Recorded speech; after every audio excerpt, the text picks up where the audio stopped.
Section 2. You will hear a woman called Annie, who works at the Snow Centre in New Zealand, welcoming a group of visitors to the centre.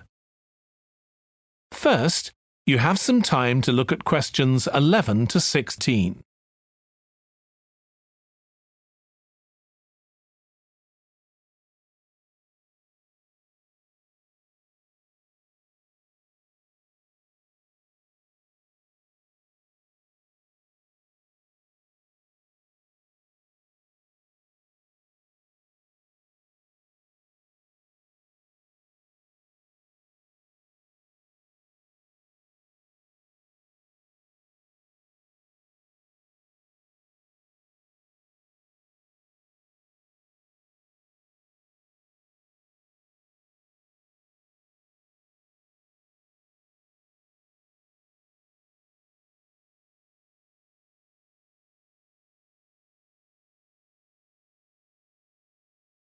Now listen carefully and answer questions 11 to 16. Hi everyone, welcome to the Snow Centre. My name's Annie.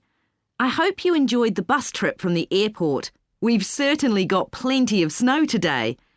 Well, you've come to New Zealand's premier snow and ski centre, and we've a whole load of activities for you during your week here.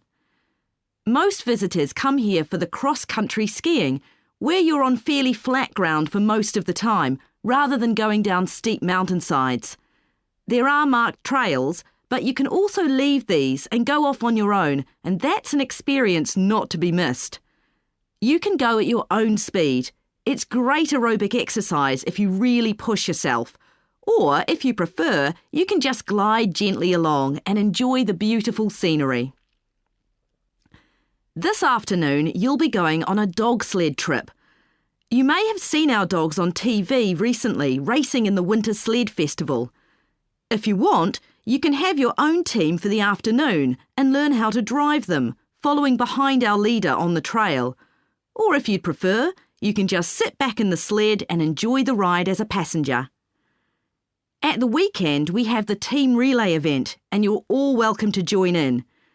We have a local school coming along, and a lot of the teachers are taking part too. Participation rather than winning is the main focus, and there's a medal for everyone who takes part.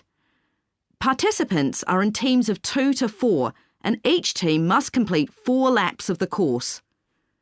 For your final expedition, you'll head off to Mount Frenna wearing a pair of special snowshoes which allow you to walk on top of the snow. This is an area where miners once searched for gold, though there are very few traces of their work left now. When the snow melts in summer, the mountain slopes are carpeted in flowers and plants. It's a long ascent, though not too steep, and walkers generally take a couple of days to get to the summit and return. You'll spend the night in our hut halfway up the mountain. That's included in your package for the stay. It's got cooking facilities, firewood and water for drinking. For washing, we recommend you use melted snow, though, to conserve supplies.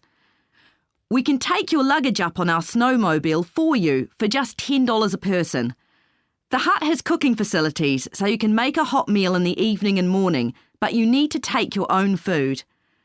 The weather on Mount Frenna can be very stormy. In that case, stay in the hut. Generally, the storms don't last long. Don't stress about getting back here to the centre in time to catch the airport bus. They'll probably not be running anyway. We do have an emergency locator beacon in the hut, but only use that if it's a real emergency, like if someone's ill or injured. Before you hear the rest of the talk, you have some time to look at questions 17 to 20.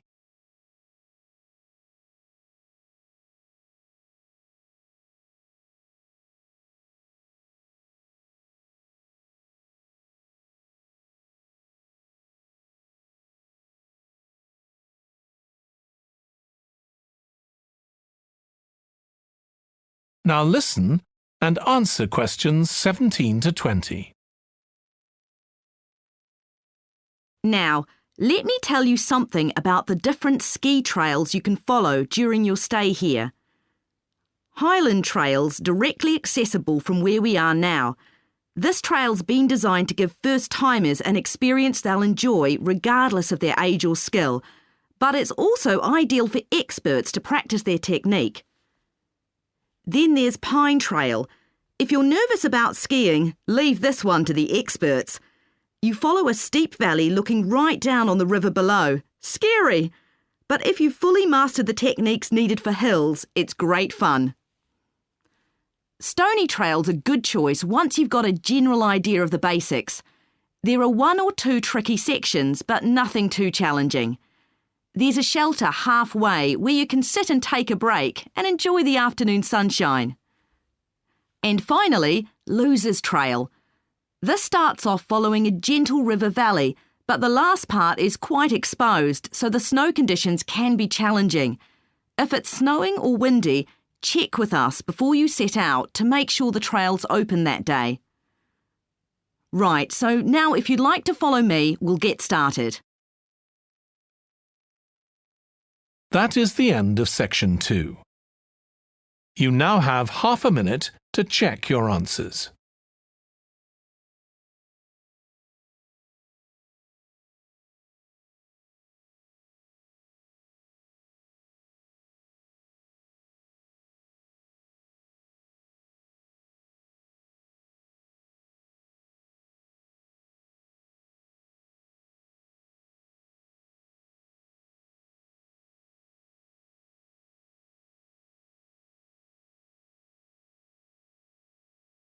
Now turn to section 3.